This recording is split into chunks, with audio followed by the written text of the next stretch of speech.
After he'd uttered them, he became so agitated I couldn't get anything else out of him. It took half an hour to get him back inside. He'd thought I was trying to take him to an abattoir to chop his head off. Eventually, with the help of one of the male nurses, a wheelchair and a strong sedative, he was resting back in bed again. What the hell did he mean he'd killed her? Killed who? Who was Georgia? It couldn't be true, though, absolutely not. Confusion was a perfectly normal symptom of the disease. Maybe he'd seen a TV program about someone called Georgia who was killed, although, quite frankly, I didn't think they should be letting the residents watch stuff like that. Or maybe he'd been chatting to one of the other patients whose daughter called Georgia had gone missing. Yes, that was it. That was absolutely it. I'd never heard Tom mention anyone called Georgia before. When I got home, I made myself lunch and turned on the TV, flicking through the channels to find something to distract me. I ate a cheese and ham sandwich that I didn't even taste, swallowing it down with water to get it past my dry throat. I couldn't even tell you what program I watched. After letting Poppy out into the garden to do her business, I walked the 10 minutes to work. I was chock-a-block with patients from 1 p.m. until 6 p.m., when the nurse's appointments finished. I thought maybe dressing changes and assisting with smear tests and blood pressure checks would keep me occupied. Usually I would have a great time chatting with the patients, putting them at ease, finding out what they'd been up to. I've always been pretty nosy and love talking. Except I couldn't get it out of my mind. The look of guilt on Tom's face, the desperation in his eyes, the fear. When I walked back in the front door, Poppy greeted me, wagging her tail so hard with excitement her whole backside shook. I praised her, flapped her ears a bit, which she loved, and kicked off my shoes by the bottom of the stairs next to Anna's. "You okay, darling?" I called out.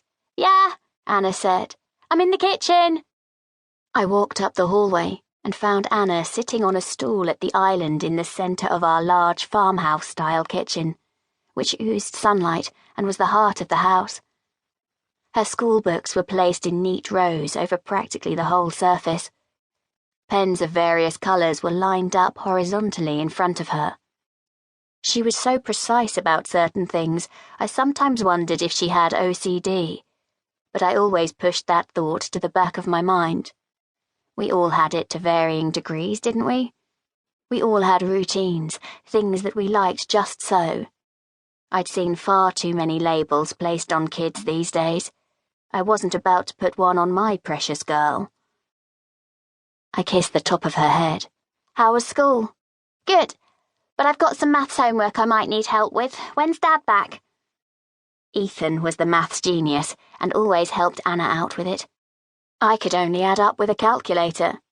I think I had number dyslexia or something. When I looked at numbers on a page, they all swam together. "He'll be back Friday."